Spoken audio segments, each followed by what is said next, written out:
sidaad ugu joojinaysaa si aan marnaba ka soo noqod lahayn caadada xun ee lagu magacaabo siigada. تسم حلوة حياتك خلها طبع بداتك يا حلو البسمة عليك من حياتك لمماتك ابتسم حلوة حياتك خلها طبع بداتك يا حلو البسمة عليك. Salaamu calaykum, waad ku mahadsan tahay daawashada muuqaalkan. Ku soo dhawow nolol qurux badan. Magacaygu waa Yuusuf Sakiin. Fariintan ayaa i soo gaartay waxayna tahay waxaan ahay wiil arday ah, waxaana aad ugu dhibanahay caadadan xun ee lagu magacaabo siigada. Waxaan ka galaa mar walba fasalkayga kaalinta u dambaysa. Casharada aan qaato marna ma fahmo, maskaxdaydu ma galaan. Sidoo kale xiriirka aan dadka kale la leeyahay waa mid aad u adag. waxaan noqday qof kaligiisa ah, waan dhibaysanahay, maxaan sameeyaa? Walaalow i caawi. Iskuulkii waan ku liitaa, xiriirkii dadka sidoo kale waan ku liitaa. Intaas oo dhanna waxaa igu haya oo asal u ah caadadan xun. Ila tali, maxaan sameeyaa? Haddaba arrintan ma ahan arrin mudan inaynu ka cabsano, inaynu ka warwareegano. waa inaynu si toos ah u cabbaarnaa, inaynu si toos ah uga hadalnaa, waayo waxaa hubaal ah in dhalinyaro badan ay ku dhib qabaan arrintan. Sidaas ma ahan, waa sidaas. Haddaba haddii dhammaanteen aynu ka wada aamusno, yaa ka hadlaya? haddaynu dhammaanteena ka wada xishoono, yaa u sheegaya dhalinta soo koraysa siday uga fogaan lahaayeen dhibaatadan ba'an ee ay caadadan ku hayso? haddaba maanta ii ogolow inaynu arrintan ka hadalno. hadalkayga waxaan u qaybin doonaa 3 qaybood. kow, waxaynu ka hadli doonaa maxay yihiin faa'iidooyinka laga helo siigada. maxay tiri? waynu ogaan doonaa. midda labaad waxay tahay maxay yihiin faa'iidooyinka aynu heli doono marka aynu ka istaagno samaynta caadadan. midda saddexaad waxay tahay sideen uga joogsan karnaa inaynu samayno caadadan xun. haddaba aynu bilowno. kow, maxay tahay faa'iidada laga helayo samaynta caadadan? waan ogahay, waan ku jeedaa. hadda waxaad i leedahay ayuubse wax kaa noqdeen, ma faa'iido ayaa jirta laga helayo? runaantii fiir, markii aan baarayay arrintan oo aan ku howlanaa, waxaan la kulmay fiidiyo badan, waxaan la kulmay qoraallo badan oo arrintan ka hadlaya. waxay ugu yaabka badnaa waxay ahaayeen muuqaalo aan la kulmay oo ay ku sheegayeen dadka qaar in caadadan ay leedahay faa'iido, saa darteeda ay kula dardaarmayeen dhalintu inay sameeyaan. waa musiibo weyn, sababtoo ah qofkan sheegaya faa'iidadan ma uusan fiirinin faa'iidadan ma waxay tahay faa'iido guud, faa'iido aan lahayn wax dhibaato ah. firi, wax walba waxay leeyihiin laba dhinac. dhinac faa'iido la moodo iyo dhinac xun, soo ma ahan? saa darteeda alle subxaanahu watacaala markuu naga xarimay khamrada wuxuu yidhi: يسألونك عن الخمر والميسر قل فيهما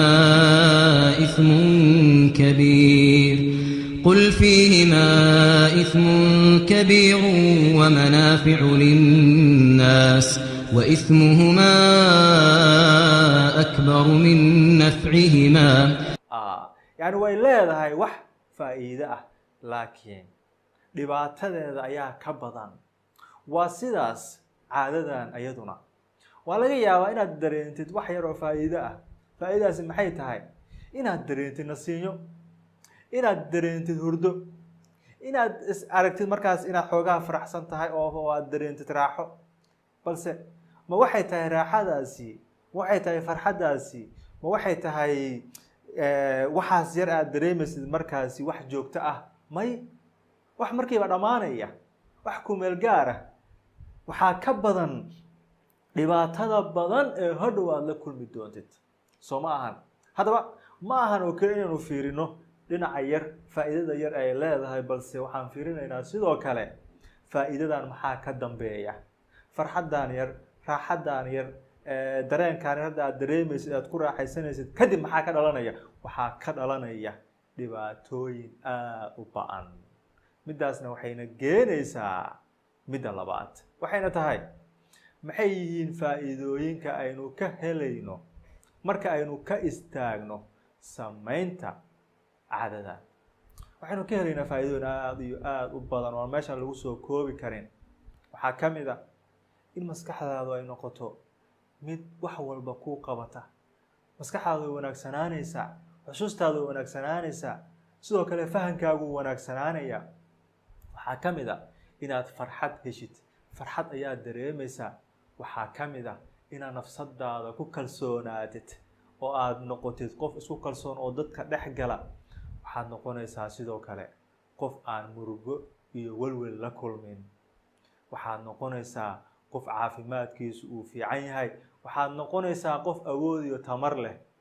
waxaad noqonaysaa qof mar walba faraxsan haddaba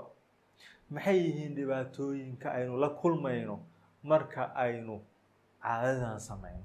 runaantii waxaa jira dhibaatooyin aada u badan kuwa waxaa ka mid a qaar la buunbuuniyo balse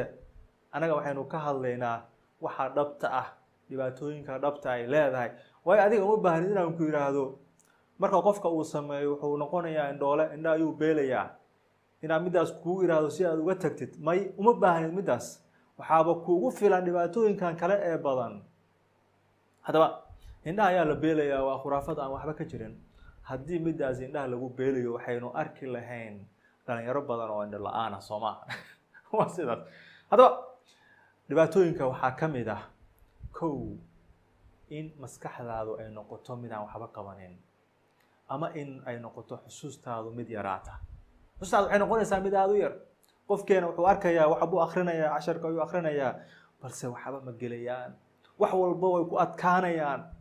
soo ma aha sidoo kale qofka wuxuu noqonayaa qof dareema depression welwel murug ayuu dareemayaa qofka wuxuu noqonayaa qof keligiisa ah qof aan nafsadiisa ku kalsoonayn sidoo kale wuxuu dhaawac gaarayaa caafimaadkiisa haddaba waxyaabahaasoo kuguma filna oo keliya inaad ka istaagtid waxaan hubaa inay jawaabtaadu tahay haa intaan way ugu filan tahay haddaba waxaynu u imaanaynaa hadda su-aasha ugu muhiimsan ee ah sideen ku joojinayaa caadadan soo ma aha marka hore waxaad u baahan tahay inaad ogaatid caadadan ma ahan wax jirkaagu uu u baahan yahay oo adiga la-aanteeda aadan noolaan karin balse waa wax maskaxdaadu ay la qabsatay oo keliya waa inaad midaas ogaataa marka hore waxyaabahan ma ahan wax adiga la-aanteeda aan noolaan karin balse la-aanteeda waxaad noqonaysaa qof awood leh qof karti leh qof wax soo saar leh qof fahamkiisu sare ee noqonaysaa qof isu kalsoon ayaad noqonaysaa qof bulshada dhex gal ayaad noqonaysaa qof faraxsan ayaad noqonaysaa haddaba inaad ogaatid in aysan arrintu ahayn mid ay lagama maarmaan tahay inaad samaysid balse aada awoodid inaad ka istaagtid sidoo kale waxyaabaha aan ku magacaabo beenta weyn waxay tahay in la yidhaahdo way adag tahay qofkan inuu ka istaago caadadan maymaadka marba qofkan haddii uu ogaado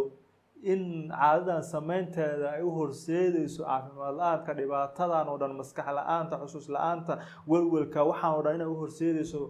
markuu ogaado qofkeena way u fududahay inuu ka tago inuu ka istaago haddaba siday uga istaagaysaa waxaan kula wadaagayaa tallaabooyinkan kow go-aan adag qaado tallaabo walba aynu ku siino waxaad ogaataa inaadan marnaba waxba iska bedelaynin haddii aadan adigu go-aanku qaadanin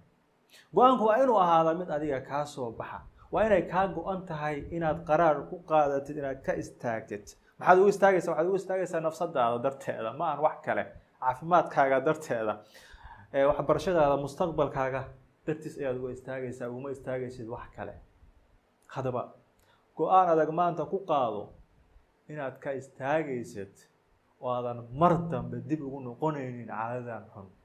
ee burburinaysa noloshaada oo dhan ee burburinaysa caafimaadkaaga ee burburinaysa kalsoonidaada kartidaada qofnimadaada burburinaysa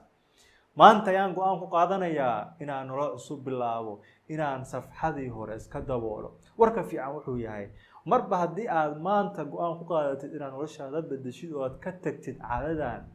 wax walba way kuu soo noqonayaan kalsoonidii farxaddii maskaxdii ficneed fahankii wixii oo dhan way kuu soo noqonayaan soo ma jeedadnimadaadii way kuu soo noqonaysaa haddaba go-aan adag qaado maanta inaad ka istaagaysid mar walba adiga unbay kugu xiran tahay arrinta wax kaloo ku caawin kara ma lahan adigoo aan marka hore nafsadaada caawinin waxaad go-aan ku qaadanaysaa in maanta ay noqonayso markii ugu dambeysay caadadan talabada labaad waxay tahay noloshaada u samee qorshe ay ku socoto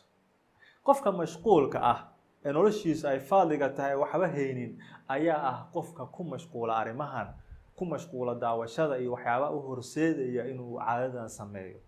soo ma ahan qofkana goormuu sameynayaa wuxuu sameynayaa marka uu faadliga yahay iska joogo guriga waxba qabanaynin wax kale ku mashquulsaneen laakiin qofka markuu mashquulsan yahay ay ku furan yihiin ahdaaf waaweyn riyooyin waaweyn oo uu doonayo inuu ka dhabeeyo uu gaaro waqti uma helayo uu ku sameeyo soo ma ahan maalinta oo dhan buu mashquulsan yahay wax akhris waxbarasho shaqo arrimahan oo dhan ayuu ku mashquulsan yahay markuu yimaado guriga wax karis inuu wax cuno ayuu ku fikiraya ama inuu wax karsado kadibna wuxuu ku fikirayaa siduu casharadiisii u diyaarin lahaa kadibna hurdo ayaaba isagaaba tacabaana qofka wuu dhacayaa beri wuxuu soo kacayaa isagoo haddana subaxii wuxuu bilaabay haddana inuu ordo uu shaqadiisii iskuulkii waxbarashadii howlihiisa inuu qabsado noloshaada u fadhiiso qofka aad aragtid in arrimahan ay maskaxdiisa oo dhan ku xiran tahay ee ku mashquulsan waxaad ogaataa inuu yahay qof noloshiisa aan lahayn waxyaabo kale oo u muhiimsan raadi waxyaabo kale oo ku muhiimsan waxyaabahaasi oo ku bedelaya midaan firi qofkana si uu shay uga tago waa inuu bedelkeeda keenaa isticmaal oo samayso caadooyin kale oo wanaagsan haddii kale meesha waxay noqonaysaa meel iska banaan mar walba kusoo noqonaysaa waayo adiga ma gelinin bedelkeeda wax kuu bedelaya soo ma ahan wanaad keentaa bedelkeeda waxaad ku bedelaysaa inaad wax samaysatid oo aad jimicsi aadid oo aad nafsadaada mashquulisid wax akhrisatid iskuul waxbarasho waxaas oo dhan ku mashquulsid qorshooyin kale iyo ahdaaf kale iyo hami sare kale aad ku fikirtid oo noloshaada ah markaas waxaad arkaysaa in caadadan ay baaba'day waayo waxyaabo kale ayaa booskeedii galay oo kaaga muhiimsan midda saddexaad waxay tahay ishorkeen dhibaatada ay leedahay caadadan waana ishorkeentaa dhibaatooyinka hadda aynu sheegnay waana ishorkeentaa inaadan ahaanaynin qof faraxsan inaadan ahaanaynin qof isu kalsoon waa cabsanaysaa dadkao dhan waa ka cabsanaysaa in sixadaada iyo caafimaadkaaga aad dhibaato aada u geysanaysid ishorkeen welwelkaan iyo murugtaan ishorkeen maskaxdaadii iyo fahan la-aantaan casharadaadii aadan fahmaynin ishorkeen iskuulkan aadan ka gudbaynin imtixaanadan mar walba kugu soo noqnoqonayo ay sabab u tahay midaan haddaba markaa ishorkeenta dhibaatooyinkan oo dhan waxaad ogaanaysaa inay tahay inaad ka istaagtid soo ma aha waayo qofkeena haddii uusan ogeyn dhibaatada uu kala kulmayo shayga way adag tahay inuu ka istaago waa ina marka hore aad ogaataa horta mushkiladda ay kugu hayso arrintan sax waa sidaas waa in marka hore aad fahansan tahay dhibaatada ay kugu hayso aad kala kulmaysid markaas ayaad ka istaagaysa lakiin qofkan hadduusan ogeyn ama iska indhatirayo uusan runta ishorkeenin marna kama gudbayo runta ishorkeen dhibaatooyinka aad la kulmaysid kadibna qaraar ka qaado noloshaada ah inaad hadda kadib aad ka istaagaysid talaabada afaraad waxay tahay si fiican u dooro saaxiibadaada meeshan hadda maanta aad joogtid waxaad ku soo gaartay saaxiibo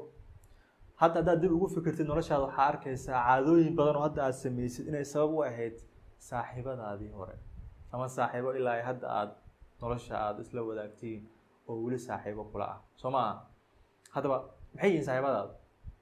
dhammaanteenu markaynu fiirino waxaynu ogaanaynaa waxyaabo badan oo aynu baranay inaynu ka baranay saaxiibadeena qofka siduu ku baranayaa sigaarka siduu ku baranayaa caadadan xun ee siigada siduu ku baranayaa wax badan oo xumaan ah filmaantan waxaan oo dhan fiirsashada siduu ku baranaya wuxuu ku baranayaa saaxiibo xun oo u jiid ah haddaba si fiican u fadhiiso saaxiibadeedu maxay yihiin aniga horta caadadan aniga hadda aan ku socdo maxaa igu sabab ahaa markuu igu dhalay inaan barto saan ku bartay maxaa ii keenay saaxiib xun miyaan ka bartay saan ku bartay haddaba kala shaandhee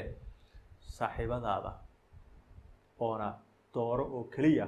kuwa wanaagsan kuwa kuu dhoweynaya in badan wanaagga ku dhaweynaya alle subxaana wa tacaala ku dhaweynaya mustaqbal wanaagsan nolol wanaagsan kuwa aad iskula socon kartiin noloshaasi dooro kuwaas la saaxiib kuwaas ayaad u baahan tahay uma baahanin saaxiibadan kale ee hoosta kuu jiidaya ee noloshaada baabi'inaya ee mustaqbalkaaga dilaya talaabada shanaad hadaf u qabso si aad uga miro gaartid go'aankan waa inuu ahaadaa mid ku dhisan hadaf wax haddaysan kuu xadidnayn oo aadan ogeyn goorta aad ka istaagaysid waxay noqonayaan wax sidoodii hodhow unbay iska ahaanaysaa sheekada meeshii unba kusoo noqonaysaa haddaba waa inaad hadaf u samaysatid laga bilaabo maanta taariikhdu ay tahay ilaa iyo laga gaaro taariikhdaasi waxaan go-aan ku gaarayaa inaan ka istaago wax walba oo ii horseedaya samaynta ficilkaasi waxaad fiirinaysaa markaasi maxay yihiin waxyaabahan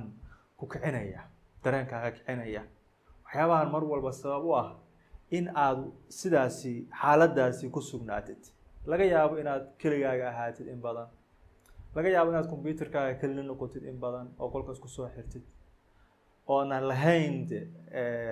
naf adag oo ka adag waxyaabaha adiga aad dooni rabitaankaasna aadan xakameyn karin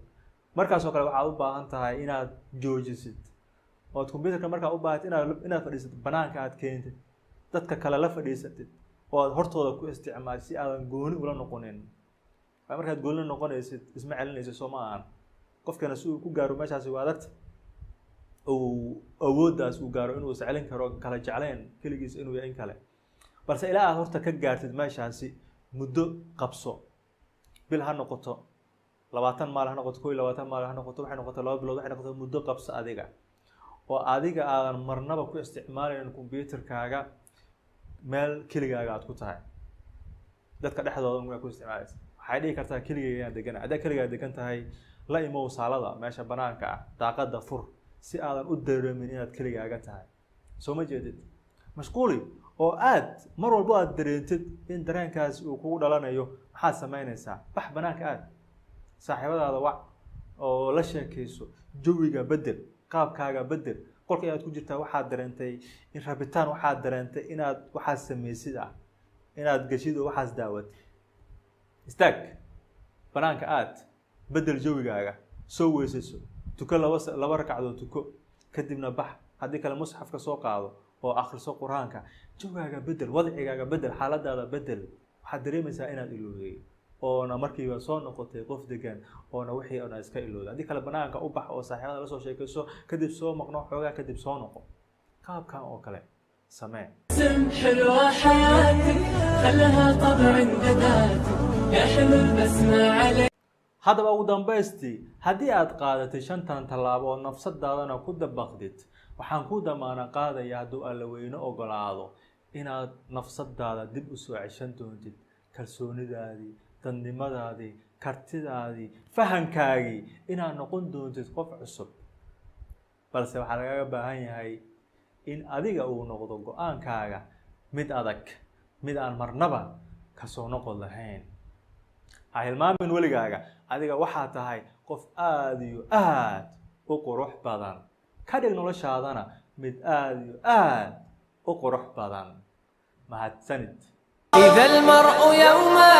أراد العلا فلا بد أن يستحث السياق وخل العزيمة أقوى سلاح